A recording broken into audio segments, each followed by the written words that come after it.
Delhi bomb పేలుళ్లలో వినియోగించిన car ఇప్పుడు hot topic గా మారింది. ఆ కారును అమ్మిన వ్యక్తి కొనుగోలు చేసిన వ్యక్తికి రిజిస్ట్రేషన్ చేయకపోవడంతో ఇప్పుడు ఇబ్బందులు పడుతున్నాడు. అందుకే సెకండ్ హ్యాండ్ కార్లు, బైక్లు అమ్మే సమయంలో రిజిస్ట్రేషన్ బదిలీ చేయాలని సూచిస్తున్నారు ఆర్టీఏ అధికారులు. ఇల్లీగల్ యాక్టివిటీస్ కు వెహికల్స్ ఉపయోగించడంతో మొదట కొనుగోలు చేసిన వారు ఇబ్బందులు పడుతున్నారని తెలిపారు అధికారులు.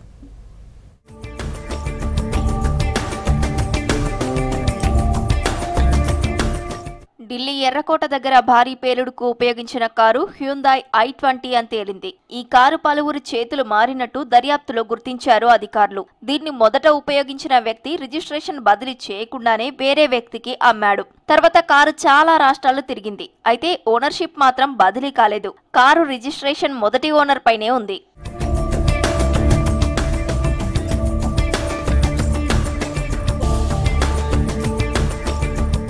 2014లో కారును గుర్గావ్కు చెందిన సల్మాన్ కొనుగోలు చేశాడు. తర్వాత కొన్ని రోజులకు ఢిల్లీకి చెందిన దేవేంద్రకు అమ్మాడు. ఆ తర్వాత కారు అంబాలాలోని ఓ వ్యక్తి దగ్గరికి వెళ్లింది. అక్కడి నుంచి జమ్మూ కాశ్మీర్ కు చెందిన పుల్వామాకు చేరింది. అక్కడి నుంచి సూసైడ్ బాంబర్ గా అనుమానిస్తున్న డాక్టర్ ఉమర్ మహమ్మద్ దగ్గరికి వెళ్లింది. అయితే వరుసగా కారు చేతులు మారినా రిజిస్ట్రేషన్ కొత్త యజమానులకు బదిలీ కాలేదు. దీంతో ఆ కారు పాత ఓనర్ సల్మాన్ పేరు మీదే ఉంది. जी बिल्कुल 29 तारीख को ओलिक्स के द्वारा कस्टमर आते हैं यहाँ पे। सोनू जी हमारे स्टाफ के हैं, उनसे कांटेक्ट किया गया और 2 लोग आए, उनको i20 कार दिखाई गई। कार उनको पसंद आई, उन्होंने पेमेंट करी और 29 तारीख को ही कार वो लेके चले गए। वो उनमें से एक का नाम मुझे पता है आमिर राशिद, और दूसरे सज्जन का नाम तो नहीं पता, उनका नाम क्या था। 2 लोग आए थे और वही कार लेके गए। इंश्योरेंस तो पहले से शायद रिन्यू हो गया था, बट PUC उसका एक्सपायर था, तो यहीं जस्ट बगल में उन्होंने PUC कटवाया। सर जिस दिन ब्लास्ट हुआ है उसी के 1-2 घंटे बाद सोनू जी के पास कॉल आता है दिल्ली स्टाफ से, और उन्होंने बोला कि आपके पास जो भी डॉक्यूमेंट हैं वो आप सब रेडी रखो, हम ऑफिस पे आ रहे हैं। रात को ही टीम आती है यहाँ पे। हमने सारे डॉक्यूमेंट उनको, CCTV फुटेज और जो हमारे पास उनके कस्टमर के डॉक्यूमेंट थे सब हमने हैंड ओवर कर दिया उनको। सर नहीं, राशिद के नाम पे ही इसकी NOC देनी थी जम्मू की, जो वहाँ पे वो अपना नंबर लगवाते, बट ये अगले गाड़ी डिलीवरी के 10 दिन बाद ही ये घटना हो गई है। राशिद तो जम्मू के ही थे, जम्मू श्रीनगर पुलवामा की उनकी ID थी। सर नहीं, ऐसा कुछ नहीं है। उनको कुछ पुख्ता चीज़ें चाहिए थी जो हमसे, तो हमारे टीम को ले गए थे, उनसे पूछताछ करी गई। जो हमारे पास डॉक्यूमेंट थे, जितने एविडेंस थे, हमने उनको हैंड ओवर किया। వాహనాలు అమ్మేటప్పుడు దాని ఓనర్ తగిన జాగ్రత్తలు తీసుకోవాలని సూచిస్తున్నారు ఆర్టీఏ అధికారులు. వాహనాలు విక్రయించేటప్పుడు వెంటనే కొనుగోలుదారుడి పేరు మీద రిజిస్ట్రేషన్ చేయాలి. కానీ ఈ విషయంలో చాలా మంది నిర్లక్ష్యంగా ఉంటారు. వాహనాలు అమ్మినప్పుడు ఓనర్షిప్ బదిలీ చేయకుంటే అది ప్రమాదానికి గురైనప్పుడు అనవసరమైన ఇబ్బందులు వస్తాయన్నారు ఆర్టీఏ అధికారులు. మనకు మోటార్ వాహనాల చట్టం ప్రకారము ఏదైనా వాహనాన్ని కొన్నా, వాహనాన్ని అమ్మినా ఖచ్చితంగా యాజమాన్య బదిలీ, ట్రాన్స్ఫర్ ఆఫ్ ఓనర్షిప్ అనేది ఖచ్చితంగా చేసుకోవాలి.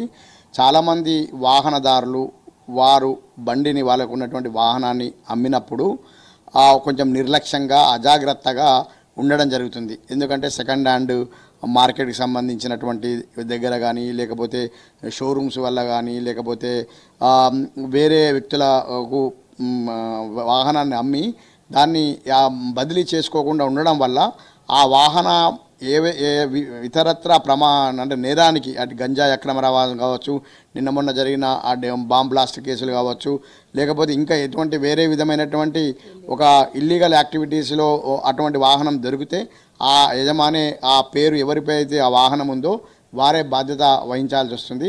వాహనాలు కొన్నప్పుడు దానికి సంబంధించిన డాక్యుమెంట్స్ సరిచూసుకోవాలన్నారు ఆర్టీఏ అధికారులు.